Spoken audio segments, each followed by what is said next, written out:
श्री हरिवंश श्री हरिवंश श्री हरिवंश श्री हरिवंश। परम कृपालु रस समुद्र श्री वृंदावन धाम की अहेतुकी कृपा से, श्री धाम के वात्सल्य से उपासक को प्यारी जू के श्री चरणारविंद की उपासना का सौभाग्य प्राप्त होता है। यदि वो यहाँ असाधनों से बच जाए, कुसंग पशु से बच जाए, तो उसके हृदय में प्रेम अंकुरोदय हो, प्रेम बेली बढ़े, फूले फले। पर यहाँ सावधान रहने की भी आवश्यकता विशेष है, क्योंकि जिनके द्वारा सत्संग की रचना होती है, उन्हीं के द्वारा कुसंग पक्ष भी रचा गया है। जिनके द्वारा महामोद प्रकट करने वाली भक्ति प्रकट की गई है, उन्हीं के द्वारा महादुख प्रकट करने वाली माया भी।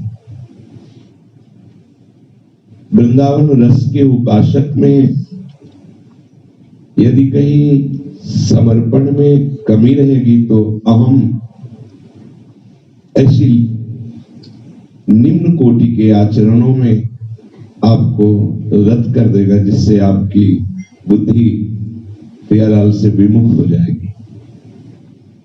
और भक्ति रस की तो बात क्या, साधारण मनुष्यता रहना भी मुश्किल हो जाएगा। जो उपासक शरणागति का अर्थ भाव लिए हुए है, यदि उससे कोई त्रुटि भी होती है, कोई अपराध भी बनता है, उसके हृदय में पश्चाताप की अग्नि होती है और बिना अन्य किसी प्रायश्चित के वो पश्चाताप ही उस अपराध को भस्म कर देता है और उसकी भक्ति की वृद्धि होती है। प्रिया प्रीतम कृपा समुद्र है, उसके अवगुणों की तरफ न देखकर उस पर कृपा बरसाते हैं। पर ये सिद्धांत उनके लिए है जिन्होंने आत्मसमर्पण करने की पूरी तैयारी कर ली है, पूरा निश्चय कर लिया है, पर कर नहीं पा रहे हैं। ध्यान देना है, उनके लिए सब संविधान वृंदावन लागू कर देगा, मंगल विधान, डरने की कोई बात नहीं। पर यदि अहम बकाया रह गया है तो वो मन मानी ऐसे बातें बुलवाएगा, ऐसे आचरण करवाएगा, जिससे फिर मंगल विधान करने वाली यहाँ की जो दिव्य अनंत शक्तियां हैं, वो आपका द्वार रोक देंगी। उदंडता पूर्वक यहाँ किसी का प्रवेश नहीं है। जो प्रेम रस मार्ग है, ये तो अत्यंत दैन्यता का है, अधीनता का है। आपकी अधीनता की परीक्षा हो सकती है। जाओ, हमें कभी आपसे नहीं मिलना, पर आपके हृदय में होना चाहिए, मिलो या ना मिलो, हमें तो कोई और ठौर नहीं, कोई और नहीं। हम इंतजार करेंगे पूरे जीवन भर, कभी तो कृपा को करोगे ही। बस यही अधीनता श्री स्वामी जी के चरणों तक आपको पहुंचा देगी। अगर अहम है तो फिर आपको लगेगा आप इतने कोई खास नहीं हो, हम भजन करके सब प्राप्त कर लेंगे या साधना करके। तो यहाँ ये सावधानी रखनी कि हमारे अंदर ही कुसंग है और हमारे अंदर ही सत्संग है। अगर एक गलती हुई और आपने उसका पश्चाताप नहीं किया, तो उस एक गलती ने 10 गलतियों का जन्म दे दिया और उस 10 गलतियों ने आपके हृदय को अज्ञान अंधकार से भर दिया। आप समझ ही नहीं पाएंगे कि मार्ग क्या है, हमारी उपासना क्या है, हमें कैसे शांति मिलेगी। आप उस एक गलती को जो दुलार किया, तो 10 गलतियां उसके सहयोगी हो गई। फिर आपके हृदय में गलतियों का भंडार पहले ही था, अब और भर गया, जिससे निवृत्त नहीं कर पाओगे। आप जैसे अहंकार से कोई भी चेष्टा, देखो किसी का इस सृष्टि में अहंकार नहीं चला है। रहे न रावण सम अभिमानी, हिरणाकश्यप सम वरदानी, कि खान विभो की खान, जगत में कुछ दिन के मेहमान, भजले श्री भगवान जगत में कुछ दिन के मेहमान। अहम इतना विशाल है कि संपूर्ण जितने ब्रह्मांड देख रहे सब अहम में ही टिके हुए हैं, और जहां अहम गलित हुआ तो सृष्टि है ही नहीं, केवल प्रीतम है, प्रभु है। अहम ही एक वो पर्दा है जो हमें प्रभु के दर्शन से वंचित रखता है। श्री सेवक जी महाराज उसी अहम को समर्पित न करने के कारण उपासक की जो दुर्दशा होती है, यद्यपि भक्ति जनित तो ही आचरण वो दिखाता है, पर वो दम्भ होता है, वो कपट होता है, वो पाखंड होता है, वो आनंद की अनुभूति नहीं होने देता है और संसार की सत्यता की दृढ़ता करता है वो।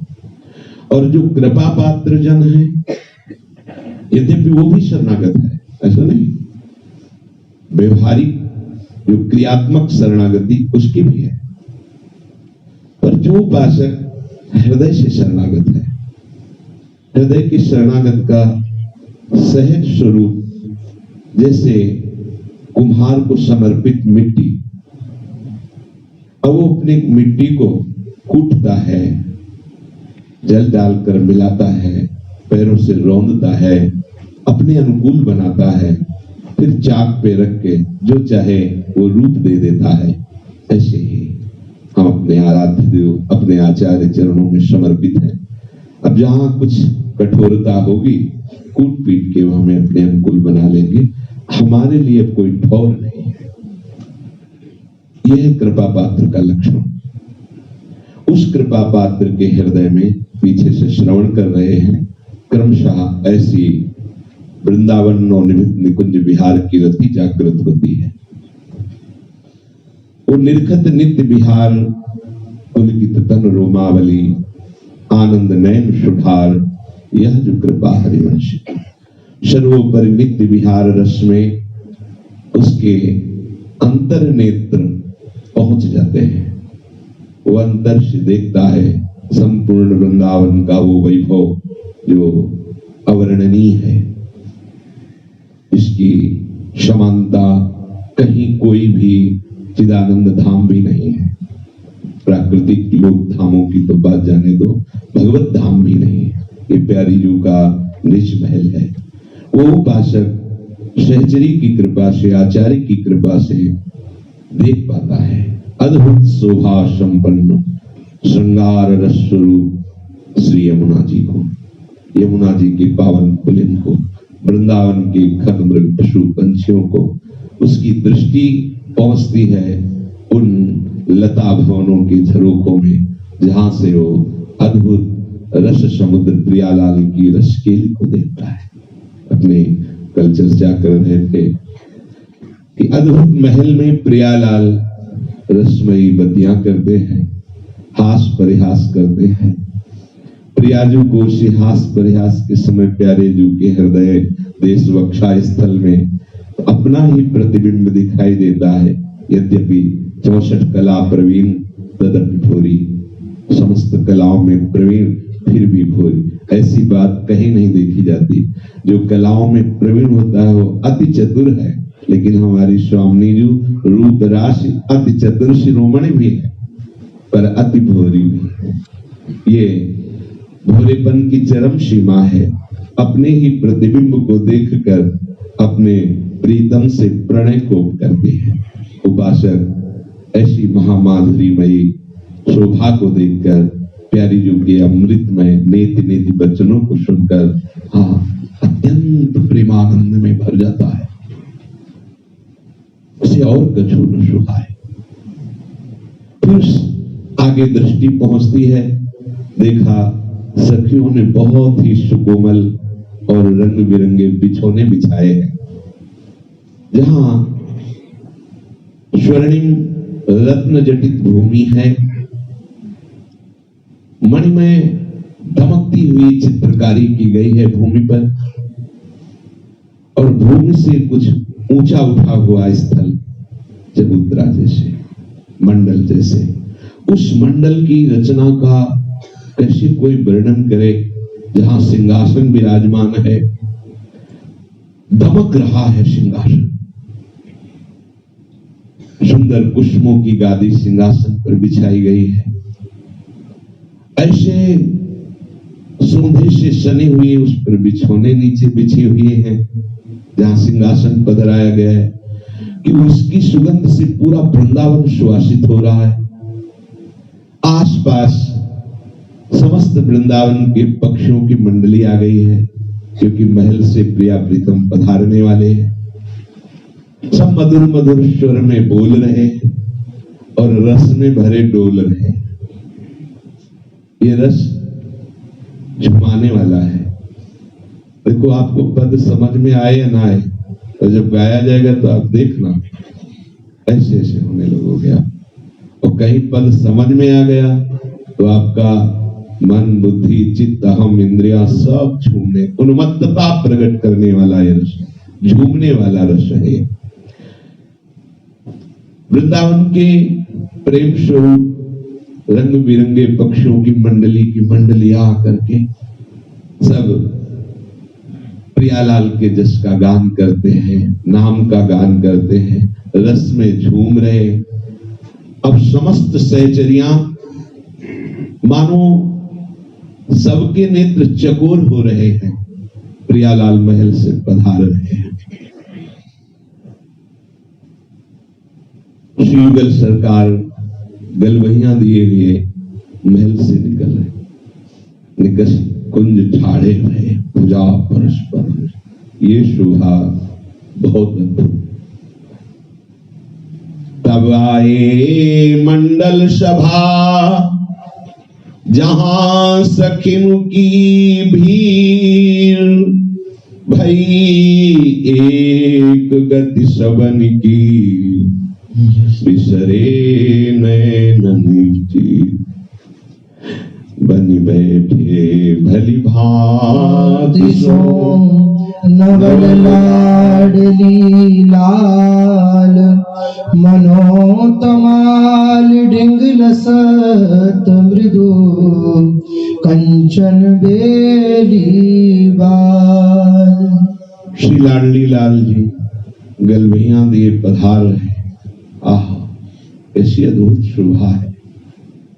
कोई सखी छत्र लिए हुए है, कुछ सखी चमर डुला रही, कुछ आगे आगे पुष्पों के पावड़े बिछा रही, कोई सखियां जो संगीत में अत्यंत प्रवीण है, राग रागिनी गान कर रही है, कोई जय हो ऐसा उच्चारण कर रही। यूथ की यूथ सखी, यूथ की यूथ खगमृग पशु पंछी शाप चकोर की भांति युगल सरकार को देख रहे हैं। हरिवंश कृपा पात्र उपासक भी अपनी दृष्टि से देख रहा है। आकर युगल सरकार सिंहासन पर विराजमान होते हैं। ऐसा लग रहा है श्याम तमाल के ठीक कंचन बेल विराजमान। प्रिया जो अत्यंत सुकुमारी लड़ैती जो है ना, ये लालजू का आश्रय लेकर ही अत्यंत सुकुमारी। ये शोभा बड़े बड़े योगींद्रों और मुनींद्रों की भी ध्यान में आने वाली नहीं। उस उपासक को दिखाई देता है रसघन मोहन मूर्ति श्री लालजू का सौंदर्य, क्योंकि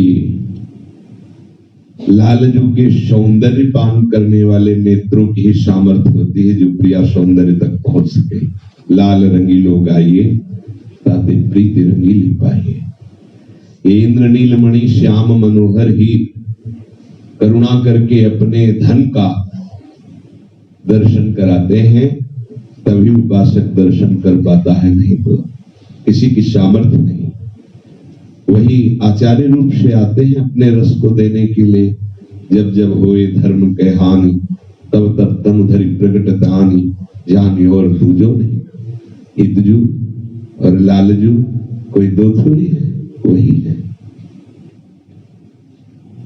नख शिख पानिप रूप निधि, सहज सरस सुकुमार, रोम रोम बरसत रहे, गुण माधुरी छवि भार। नख से शिख पर्यंत अद्भुत रूप है, अद्भुत लावण्य है श्री लाल जी का। जो अवतार के समय रूप सौंदर्य प्रकाशित होता है वो उतना ही प्रकाशित होता है जितना प्रगट में भक्तजन सह सकते हैं, लेकिन निकुंज में संपूर्ण रूप वैभव लालजू का वो रूप कहीं नहीं। जो नवनिवृत्त निकुंज में कंचन बेली श्री स्वामी जी के समीप विराजमान है रूप, वो रूप कहीं नहीं है, वो सौंदर्य कहीं नहीं। उसी के अंश से श्री लालजू महाराज ही अपने अंश से नंदालय में प्रकट होकर ब्रजलीला को संपन्न करते हैं। उन्हीं का वैभव स्वरूप द्वारिका लीला है, मथुरा लीला है। पर ये महामाधुर्य रस मूर्ति निरंतर प्रियाजू के समीप जो विराजमान रूप है वो केवल सखियों की कृपा पात्र की ही दृष्टि में आता है, अन्यथा नहीं। यो ब्रह्म रुद्र शुक नारद भीष्म मुख्यई रालक्षितो न सहसा। ये रूप इन महापुरुषों की भी सामर्थ्य नहीं जो ये लालजू का रूप है। नख शिख पानिप रूप निधि, सहज सरस सुकुमार। ये लालजू का सहज रूप है, रोम रोम से लावण्य टपकता है। रूप की हद लाडली और लावण्य की हद लाल, आसक्ति की हद वृंदावन विपिन और स्नेह की हद सहचरी। अद्भुत नित्य विहार रस। नक्षिक ऐसा लावण्य लालजू का,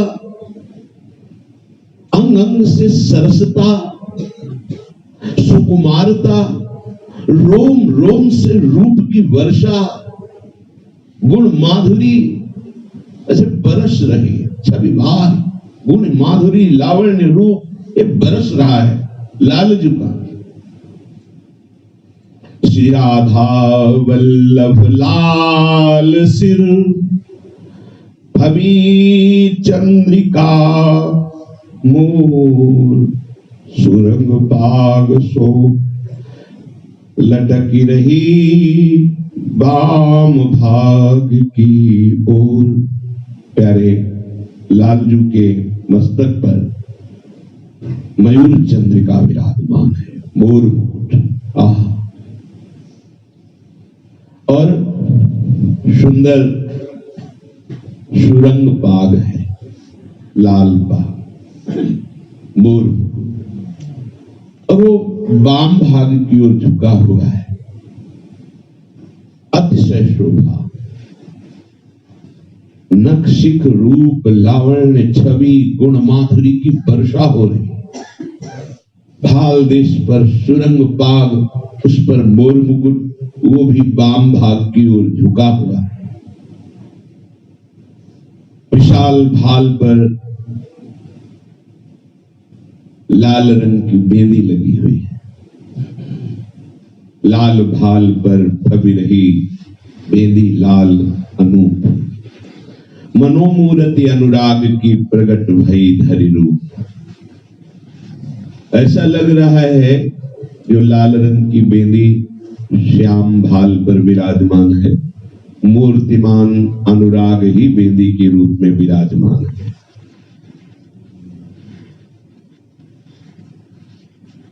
नासा पुट मुक्ता भव्यो, चितय रहे दृग द्वंद, भाजन भरी तन छलक परी मनोरूप की बन। ऐसी सुंदर लालजू की नासिका है, कैसे किसी से उदाहरण दें, क्योंकि जितनी भी सुंदरता है इन्हीं सुंदर समुद्र प्रेम में प्रभु के एक अंश से है।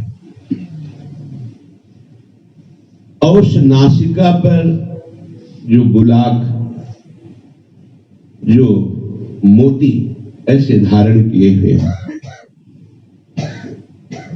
जरा सी श्वास लगते ही डोल रहा है।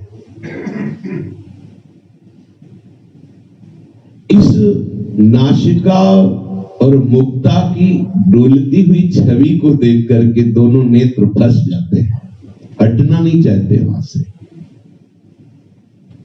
अपनी गति भूल जाते हैं, पलक झपकना भूल जाते हैं।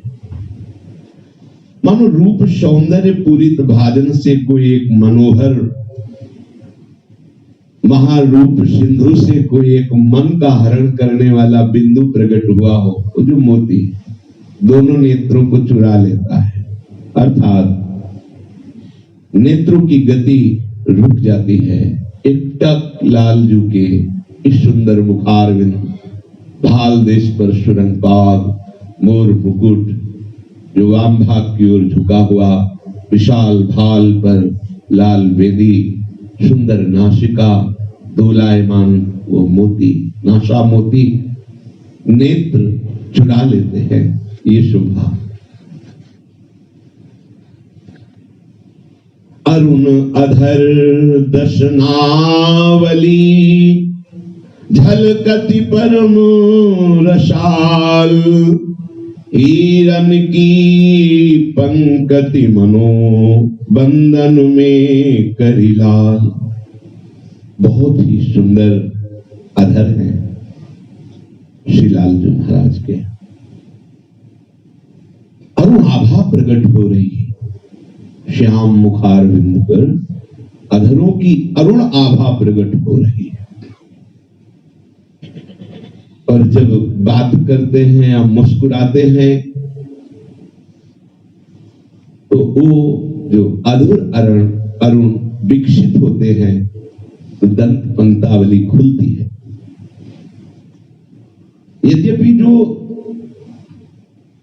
दंत पंक्तावली है वो एकदम श्वेत है, पर श्याम वर्ण श्रीअंग की आभा है, अधरों की अरुण वर्ण की आभा है, और इन दोनों का प्रभाव पड़ रहा है तो ऐसा लगता है हीरो की पंक्ति सिंदूर में लाल करके विराजमान की गई है।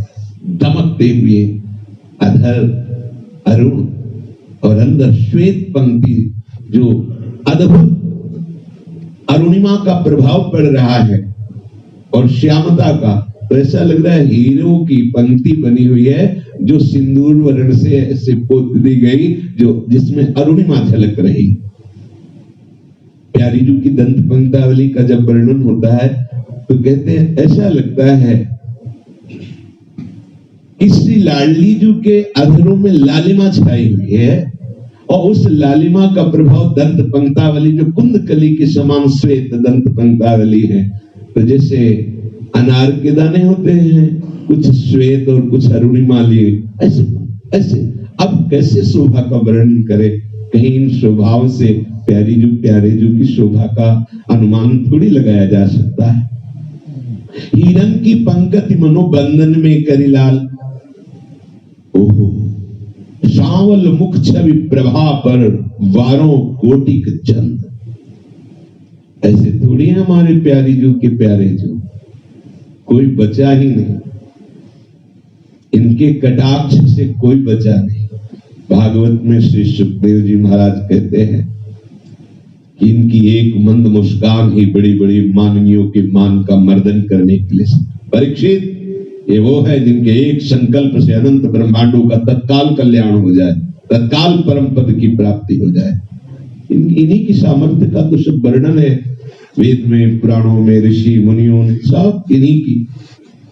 ये तो सहचरियां हैं जो देखती है कि ऐसे प्रभाव वाले, ऐसे रूप वाले, ऐसे बल वाले, ऐसे वय, जिनकी ऐसी अवस्था, ऐसे है प्रभु हमारी प्यारी जो के भ्रकुट संचालन से किस दशा को प्राप्त होते हैं। जैसे हरिवंश प्रताप, रूप, गुण, वय, बल, श्याम, उजागर और जाकी भ्रू विलास, बस हाथ का खिलौना, क्रीड़ा मृग, विचिकित रस सागर, चावल मुख छवि प्रभा पर वारों कोटि चंद। अवतार लीला में भी जब गोपियों के मध्य में प्रकट हुए, दासा महावीर भूत छोरे, स्मयमान मुखाम्बुजा, पीतांबर धरास्त्र में साक्षात मन्मथा करोड़ों काम को भी मूर्छित कर दे, ऐसा अवतार लीला में रूप। फिर जो नवल किशोरी के समीप विराजमान रूप है, कौन उनका वर्णन कर सकता है। लाल की रूप माधुरी, नयन निरख नेक सखी, मनसिज मन हरण हास, मुस्कुरा दे तो काम मूर्छित हो जाए, ऐसे प्यारी जू के दूल्हा है। श्यामल मुख छवि प्रभा पर वारों कोटि कचन, ये श्याम सुंदर की श्रीमुख की कांति ऐसे प्रकट हो रही कि करोड़ करोड़ चंद्रमाओं को न्यौछावर कर दे। उपमा नहीं दे सकते, करोड़ करोड़ चंद्रमा श्री लालजू के मुख चंद्रमा, और इनके नेत्र ऐसे हैं बड़े बड़े, जो रस में डूबे हुए महापुरुष हैं, उनके हृदय में खरकते रहते हैं इनके नेत्र। तभी आप भर करके वो उस प्रेम पीड़ा को बर्दाश्त नहीं कर पाते, मूर्छित हो जाते हैं, विकल हो जाते हैं। हा कृष्ण, हा कमल लोचन, विकल हो जाते। जितनी भी उपासनाएं सब जगह देखना, जिन जिन पर इनके नेत्रों की चोट लगी, वाह भर कर पुकारते ही रहे, पुकारते ही रहे। ये जिधर नेत्र कमल नयन है, इनके नेत्रों में प्यारी जो बसी है, जिधर नेत्र करते हैं तो वहां रूप मकरंद की वर्षा होती है। जित चितवत बरसत तही सहज रूप मकरंद, रूप वर्षा होती लालजू के नेत्रों से। हरिवंश कृपा पात्र उपासक देखता है राधा वल्लभ लाल की शोभा को। अब उसकी दृष्टि पड़ी पार्श्व में विराजमान कंचन बेली प्रिया पर। ओहो, कांप गई बुद्धि जो वर्णन कर रही थी लालजू के रूप का, तो एकदम निकला कि रूप प्रिया को कहन को कितिक बुद्धि है मोर। हाँ, तेरो रूप कहत नहीं आवे, जैसे हित हरिवंश कछुक जस गावे। देखो माई सुंदरता की सीमा, ब्रजनो तरुणी कदम नागरी निरख करत अधक्रिय। देखो हमारी प्यारी जी को देखो, सुंदरता की सीमा है, करोड़ों लक्ष्मियों को आश्चर्यचकित कर दे, ऐसी ब्रजनो तरुणी है। उन ब्रजनो तरुणियों में, उनके समूह में ये मुकुटमणि हमारी श्री लाडली जो है, देखो देखो इनको देखकर ब्रजनो तरुणियों की ग्रीवा झुक जाती है, ऐसा रूप प्यारी जू का है। अब लगा कि महाप्रभु रूप का वर्णन कर रहे हैं, तो कहते थे महाप्रभु कर जो को कोटि कलप लगी जीव है, रसना कोटि पावे। ये प्यारी जो तो रुचिर बदनार बिंद की शोभा कहते, ये हित सजनी जो कह रहे। उपासक देख रहा है पर वर्णन नहीं कर पा सकता। कैसे वर्णन करूं, बहुत छोटी बुद्धि है और रूप अगाध समुद्र है। स्वामी जी महाराज करे, रोम रोम जो रचना होती, तऊ तेरे गुण न बखाने जात। कहा कहो एक सखी, कहा कहो एक जीव सखी, कैसे वर्णन कर। कोटि कोटि रचना जो रोम रोम प्रति होए। अगर एक एक रोम में करोड़ करोड़ जिव्या हो, तो भी आपके रूप का वर्णन लाडली जी नहीं हो सकता। फिर भी आप भाव देश में समझिए कि प्रियाजू का रूप कैसा है। बोले तेई कुंवर चरणन लुठत निरख नयन की कोर। जिनके रूप का हमने वर्णन किया वही लालजू, प्यार भरी चितवन से प्यारी जो देखते हैं तो शिथिल हो जाते और चरणों में लौटते हैं लाडली जू के गोरे चरणार में। देखो ये लालजू महाराज कितने सामर्थ्यशाली हैं कि जी मनमथ त्रैलोक सब अपने बस की वाणी। जिस मनमथ कामदेव ने संपूर्ण सृष्टि को अपने अधीन कर रखा है, अगर अपने बल में वो जागृत हो जाए भय काम बस जोगी तापस पावरन की को कहे, देखे चराचर नारी में जो ब्रह्म में देखत रहे। यह है काम का स्वरूप। देखे चराचर नारी में जो ब्रह्म में देखत रहे। भय काम बस जोगी तापस पावरन की को कहे। उसका ऐसा सामर्थ्य है कि भगवान शिव की भी समाधि को भंग कर दिया, असंभव। शिव समाधि को भंग कर सके, असंभव, लेकिन काम भंग कर दिया, तभी उनको रोष जागृत हुआ। लेकिन हमारे लालजू को काम का जो पराभव है वो किसी प्रकार के संकल्प करने की जरूरत नहीं होती। इनकी मंद मुस्कान मात्र से, इनकी दृष्टि मात्र से करोड़ करोड़ कोटि काम लावण्य बिहारी। तो जी मनमत त्रैलोक सब अपने बस की वाणी, सोई मैन मोह्यो चितय मोहन मृदु मुस्कान। लालजू की मंद मुस्कान से वही काम मूर्छित हो गया जिसने पूरे त्रिभुवन को वश में किया है। भगवान शिव ने उस काम को तो क्रोधावेश में भस्म कर दिया, लेकिन हमारे लालजू से जिलाते हैं। पशुपति दत्त जीवावत काम, पूरे स्वस्थ हो। अब अपना प्रभाव देखो क्या है। मृद मुस्कान मात्र से करोड़ों काम मोहित हो जाए, ऐसे लालजू महाराज हैं। मोहिनी सोहिनी भौंते उपजो सहज अनंग, ते मोहन ध्रुव बस किए ती मनोज रस रंग। प्यारी जू निर्तन भ्रकुटी, बदन अंबुज मृदु सरसहास मधुबोलन, राति आसक्त लाल अल लंपट बस की ने बिनुमोलन। मन मुस्कुराते हुए अपनी भ्रकुटी का निर्तन के नचाती हुई भ्रकुटी लालजू की तरफ मुस्कुरा के देख लिया। मोहिनी सोहिनी भाव होते, तो जब प्रियाजू भ्रकुटी संचालन करती हैं तो करोड़ करोड़ बाण धारण करने वाले महा मनमथ का प्रादुर्भाव होता है। ये मनमथ तो हमारे लालजू की मंद मुस्कान से ही मूर्छित हो जाता है, लेकिन प्यारी जू की भ्रकुटी के नर्तन से जो मनमथ प्रकट हुआ, वो इन मनमथा से लालजू के मन को मथ दिया, मोहित कर लिया। ते मोहन ध्रुव बस किए ती मनोज रस रंग। प्रियाजू की भ्रकुटी निर्तन से प्रकट हुए महाप्रेम से श्री लालजू विवश हो गए, मोहित हो गए। चितवत मोहन चित्र से रहे भूल छवि है, ये प्रिया बदन अंबुज रस अटके अनत नचार। निर्निमेष नयनों से ऐसे सौंदर्य समुद्र, ऐसे महामहिम श्री लालजू प्यारी जू के मुख शोभा का पान करते हैं, रूप सौंदर्य का पान करते हैं, पर पान करते हुए भी अतृप्त रहते हैं। गोविंद लोचन तप्त चकोर पियम। चितवत मोहन चित्र से रहे भूली छवि, ऐसी शोभा श्री लाडली जू की है कि मोहन को अपने आप का विस्मरण करा दे।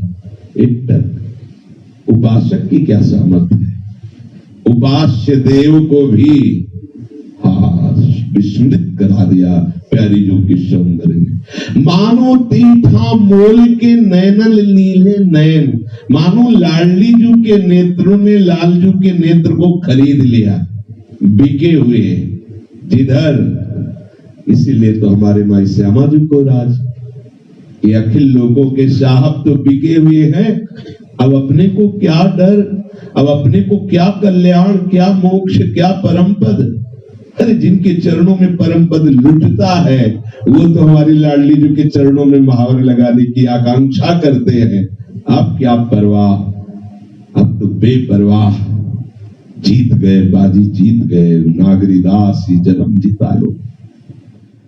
मानो तीठा मोल के नैनन लीले नयन, लालजू के नेत्रों को अपनी तरफ आकर्षित कर सके ऐसा कोई नहीं है। ये प्रिया नेत्रों का ही बल है कि बिके हुए लालजू। प्यारी जू जब जब देखो तेरो मुख तब तब नयो नयो लागत। सब भ्रम मिटाने वाले कह रहे हैं ऐसो भ्रम होत देखो न कबहूरी दुति को दुति लेखनी न कागज। ना आज तक कोई लेखनी पैदा हुई न कोई कागज उस कांति को उतारा जा सके जो प्रियाजू की रूप माधुरी है। कभी तृप्ति नहीं होती लाडली जो आपके श्रीमुख को जब देखता हूं तो ऐसा लगता है पहली बार देखा है क्या, और प्रतिपल नया है तो पहली बार तो है नहीं। ऐसा लगता है मैंने कभी नहीं देखा प्रियाजू को। ऐसो भ्रम होत देखो न कबहूरी। तभी तो आदिनंत विहार करे तो लाल प्रिया में भई न चिन्हारी परिचय नहीं हुआ, क्योंकि प्रतिक्षण वर्धमान रूप सौंदर्य। ये सुख देखत है सखी ठाढ़ी सब गई ठोर। ये सुख का दर्शन सहचरियों को हो रहा है। बिके हुए से लालजू श्री लाडली जू के रूप का पान कर रहे हैं। ये सब सखियां बिकी हुई हैं, श्री लाडली जू के दास्य सुख में अपने आप को समर्पित कर दिया है। जैसे रूपलाल हित हाथ बिकानी निधि पाई मनमानी। बिके है, हमारा कोई अस्तित्व तो नहीं है। कितनी सहज सरलता पूर्वक अत्यंत दुर्लभ रस की प्राप्ति, बस उपासक सहज नहीं हो पाता है। वो अहम मन बुद्धि की ऐसी विकट चांचल्य स्थिति में फंस जाता है तो सहज नहीं। सहज है बसंत में सहजाद्भुत सौख्य धाराम। आप सहज हो जाओ, सहज लाडली लाडली बहुत बिल्कुल सहज। आपको जो लगता है कि मेरा मन मेरी बुद्धि मेरे वश में नहीं, गलत आचरणों में जा रही, इस पक्ष में आपको भयभीत नहीं होना। देखो ना कैसी कैसी सामर्थ्य है हमारे आराध्य देव में। आप इस सामर्थ्य का चिंतन करके निश्चिंत हो जाओ। निश्चिंतता का तात्पर्य प्रमाद स्थिति नहीं है, भरोसा दृढ़ होना है। और जैसे जैसे भरोसा दृढ़ होता जाएगा वैसे वैसे सब शांत होते जाएंगे, अपने आप शांत होते जाएंगे। आप बिल्कुल निश्चिंत हो जाएंगे। नामे भक्ता प्रणश्यति।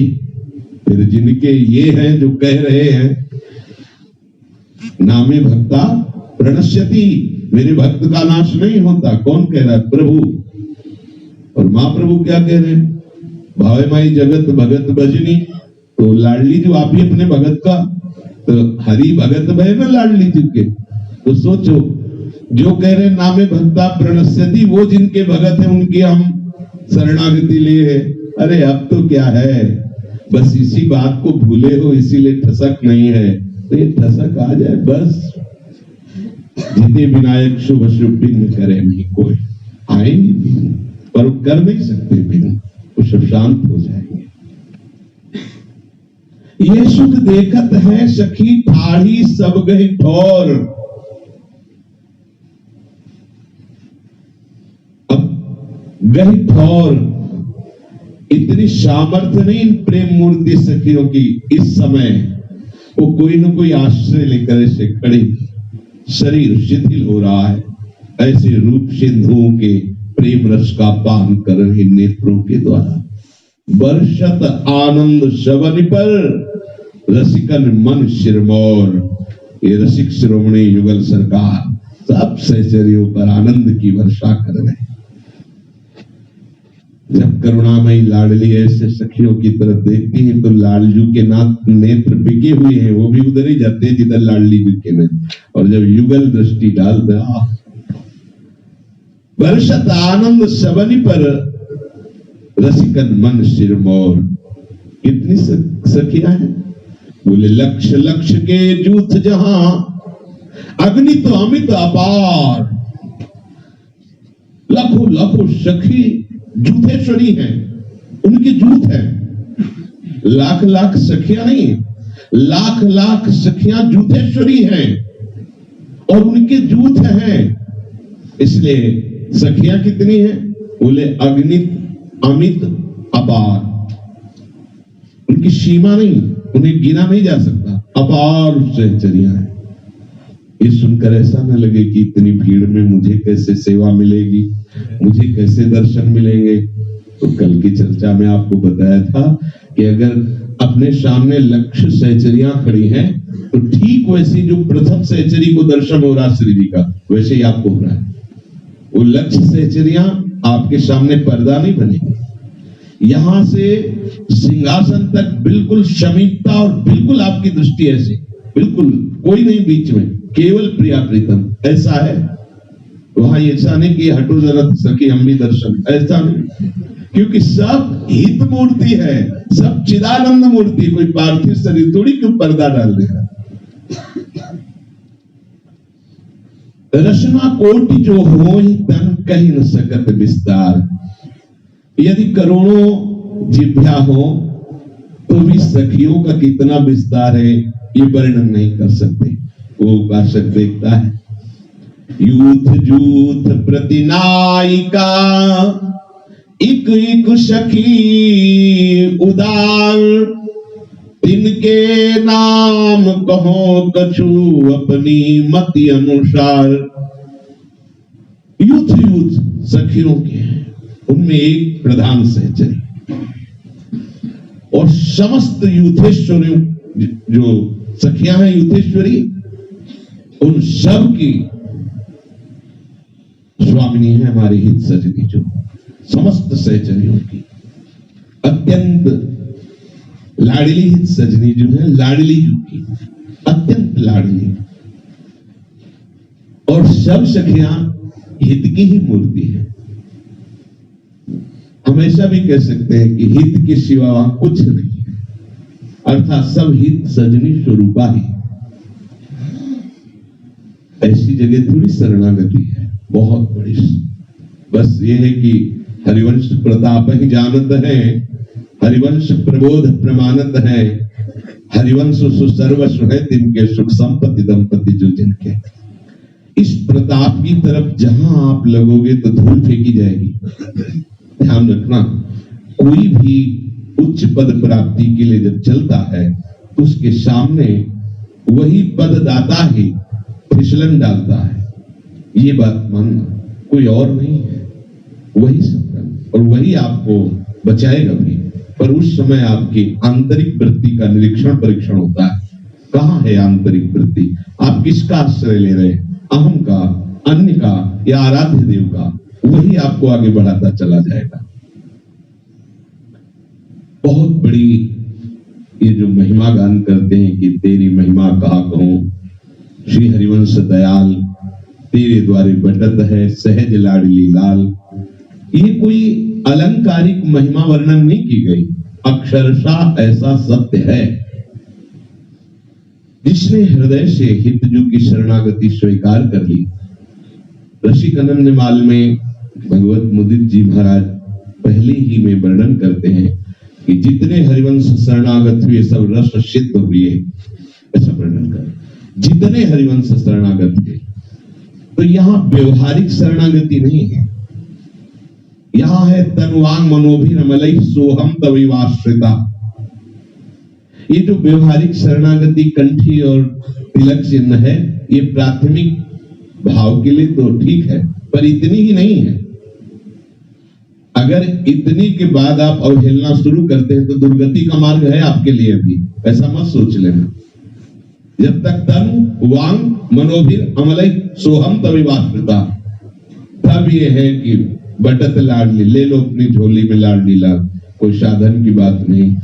इसीलिए रसिकों के संग से ये सब रंग बनता है समर्पण का। ये हमारा जो आंतरिक अहम है वो गलित हो जाता है सुनते सुनते। अरे इत बौना आकाश फल कैसे पा सकता हूं? बस बस शरणागति ही, वो अंदर से शरणागति होती जाती है। शरणागत में उद्दंडता नहीं होती, शरणागत में अधीनता होती। ये जो मनमानी वार्ता, मनमानी आचरण, ये सब शरणागत में नहीं होते। जितने अंश अंश में आप अपने को बचाए रखते हैं, उतने अंश में असाधन आप पर जोर करता है। और जो जो आप क्षेत्र समर्पित करते जाते हो, उससे आप निश्चिंत होते जाते हो, निर्भय होते जाते हो। पहले एक उपासक प्रश्न कर रहा था कि मुझे भय लगता है भगवत मार्ग में, संत वेश में थे, कहीं अन्य से जुड़े हुए हैं। उन्होंने कहा भय का कारण समर्पण ना होना है। बस ये हमारा माइक है, कोई ले न जाए, यही भय तो रहेगा। जब हमारा है ही नहीं, कोई भी ले जाए। और जब इतने बड़े है, उसके पास अनंत माइक है, तो हमें क्या भय लगेगा? सावधानी से समझो। जब हमें अपना शरीर लगेगा, अपना कुछ, तो फिर हमें भय है। और जब अपना केवल प्रियालाल है, तो भय किस बात करें? बहुत बड़े सामर्थ्यशाली, बहुत अपार सामर्थ्य है प्रियाजू की सहचरियों में ही। भगवान नारायण में भी वो सामर्थ्य नहीं। इसे कोई अत्युक्ति मत समझना। जो हमारी ललिता विशाखादि सहचरियां हैं, इनमें अपार सामर्थ्य है। ये प्यारे जू के प्रेम रस का पान करके निरंतर सेवा परायण है, तो अनंत वैभव इनकी आज्ञा में है।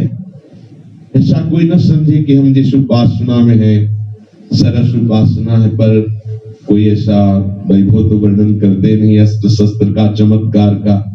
यहाँ उन सबकी जरूरत ही नहीं होती ना। अनंत वैभव, अनंत शक्तियां अपने आप सेवन करती रहती है। अरे अनंत ब्रह्मांडों के स्वामी प्रभु जी तो है, कोई भरम भूलियो भटकत कर। इनके नाम कहो कछु अपनी मति अनुसार। जो हमारी प्रियालाल की सखियां हैं, इनके नाम में, इनके जयकारे में इतनी सामर्थ्य है कि निकुंज रस प्रदान कर देंगे।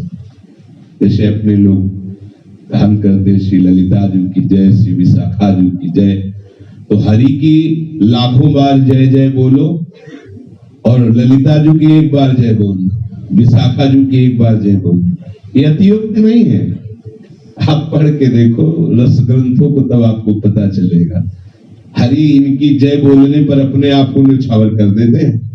हाँ, वैसे भी भक्त महिमा में भी वर्णन है कि लाख बार हरि हरि कहे, एक बार हरिदास। एक बार किसी हरि प्रेमी का, प्रिय हरि प्रेमी नहीं तो प्रिया प्रेमी, जिनके हरि अधीन है, हृदय से सहचरियों की शरण लो। बहुत उदार हैं, बहुत कृपालु हैं। ललित विशाखा रुचि लिए करत भावती बात, रंग देवी चित्रा तहां जुगल रंग रस रात। तुंग विद्या चंपक लता इंदुलेखा गुण खान, सखी सुदेवी सहित ध्रुव ये आठों परम सुजान। इनते अंतर ने कुनही ज्यों छाया तिन संग, मानो मूर्ति हेतु की बढ़वती पल पल रंग। एक वैस छविरासि सब भूषण बसन समान, एक प्रेम में रही सनी एक मन एक प्राण। इसकी व्याख्या कर श्री राधा वल्लभ